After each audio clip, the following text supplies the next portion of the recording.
Today in the battle arena, we have two dudes that are pretty much comparable to Superman in their own respects from their own universes. They're strong, they're durable, they're angry, they're kind of hot-headed.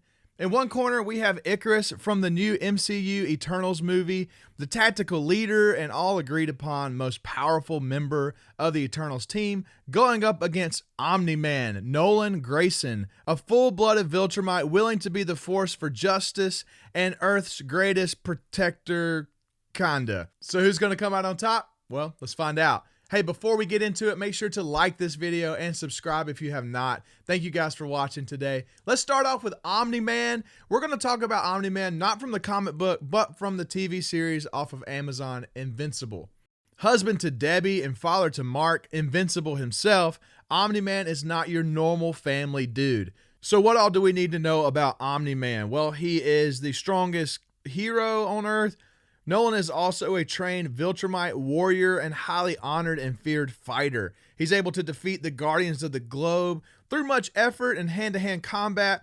He's also able to punch through the Immortal's chest to snap War Woman's neck. These guys are the big dogs of Earth, the heavy hitters. He has smashed flexing warriors who's wearing full armored mech suits through skyscrapers, and that is nothing compared to him wiping out full cities of flex and civilization with only his strength and speed.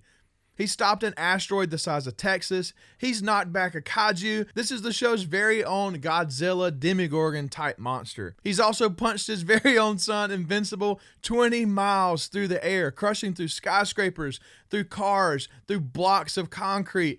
And that's not it, also through a mountain. But still, maybe one of his most impressive strength feats is him holding this massive rock above his head with one arm ready to annihilate the Flaxen civilization. This rock has been calculated to weigh over 500,000 tons. Omni Man is just as shocking when it comes to his speed. He was able to catch a blitzing Red Rush, who is Invincible's TV show of like the Flash, sort of. The speedster of the show, if you will. The Flaxen cities we mentioned earlier, he vaporized those cities with just the wake that followed behind him from his tremendous speed. He completely wipes the planet just by flying around it. His son Invincible can fly from Earth to the moon in seconds, and Omni-Man can beat Invincible in a race from Egypt to Mount Everest. So we know that Omni-Man is elite compared to Invincible, his son.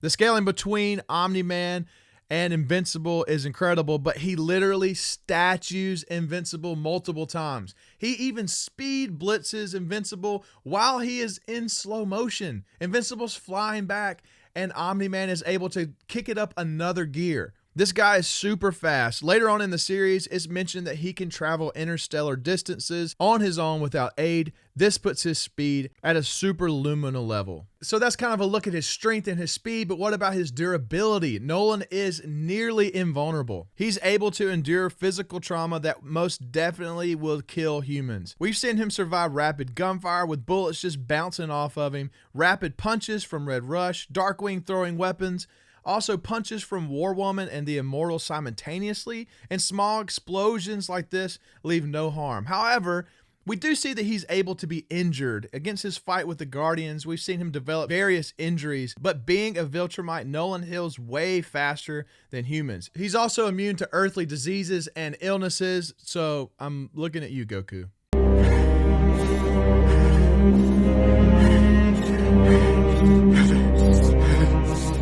And like all Viltrumites, he has an extremely long lifespan. He's able to live and has lived for almost 2,000 years. And as he gets older, his aging slows down. So that's why he's kind of stuck looking like a middle-aged wrestler. Like, he is massive. This is like legit dad goals, like physique only, not in practice, just for clarity. And so that pretty much covers the basis of Omni Man. So now let's talk about Ikaris. Created by Celestials in the World Forge, Ikaris was sent to Earth in 5000 BC to progress humanity's development and to protect it from the deviants. Ikaris learned early on that his true purpose was to help initiate the planet's emergence of its celestial teement, believing Earth to be necessarily sacrificed for more life to be created in all the galaxies. Ikaris was on board, eventually leading to Ikaris kind of betraying the Eternals for the sake of the Celestial.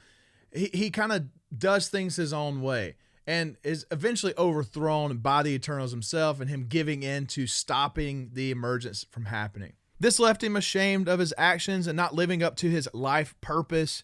Ikaris flew headfirst into the sun. So Omni Man wins. Plain and simple, we can cut the video. Or, I mean, this could be next week's video, Sun versus Ikaris. It would be really short as well. It's worth mentioning how fast he got to the sun. We don't usually do this. We don't jump into speed first, but we should probably talk about Ikaris' speed. Like, he's faster than Athena. More impressively, he was able to react and fight back eventually against Makari, the speedster of the Eternals. Kind of like the Flash of the Eternals. His trip to the sun, though, is definitely his most impressive feat, and we'll talk a little bit about that in a second. As far as Ikaris' strength, he is definitely superhuman, and he was created genetically to never die from old age, so we don't have to worry about that as well. He can fire energy beams or heat vision from his eyes, so, I mean, that's definitely something we've never seen before, right? I mean, nobody can do that. It's been stated from his own team that he is the most powerful Eternal. He fought against deviants, destroyed Domo, the ship, bro. Don't mess the ship up. What did the ship do to you?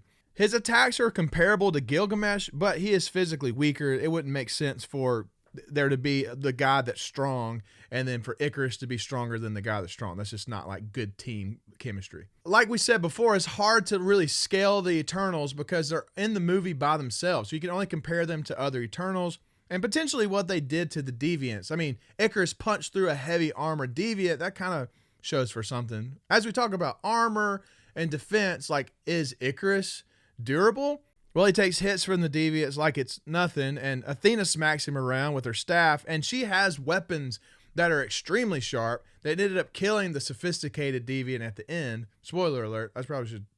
He's also caught Athena's blade with his bare hands, and he was able to take multiple blitzes from Makari. And we probably should also mention he's able to survive the outer region of the sun, some solar flares here and there. But let's talk about the fight. This fight, the one you guys clicked on this thumbnail to watch.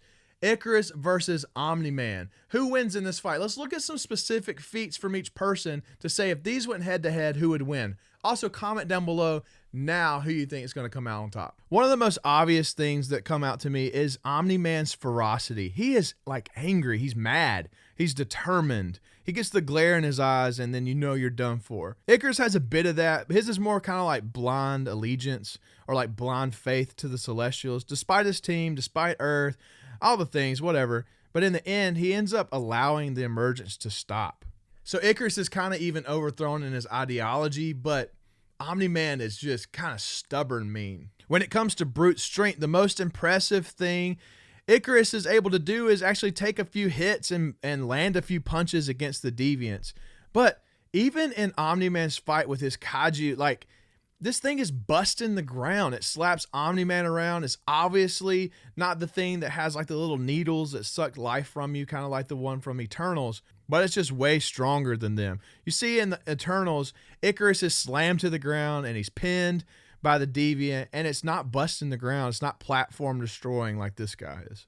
So you may be thinking, Drew, that's kind of a stretch to make that point. Well, let's talk about like brute strength, like ferocity. So Ikaris kind of has beef with Droog. He takes him up into the sky. He throws him and hits him with his energy eyeballs and buries him like in a few feet of the earth.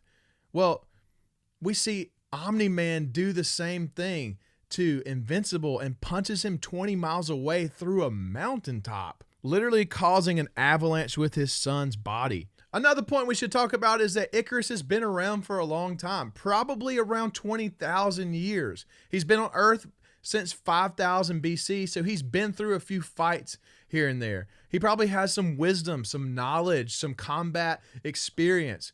But again, on the other hand, Omni Man has been part of the Viltrumite army, the ones that go from planet to planet to take over to build their kingdom, their empire.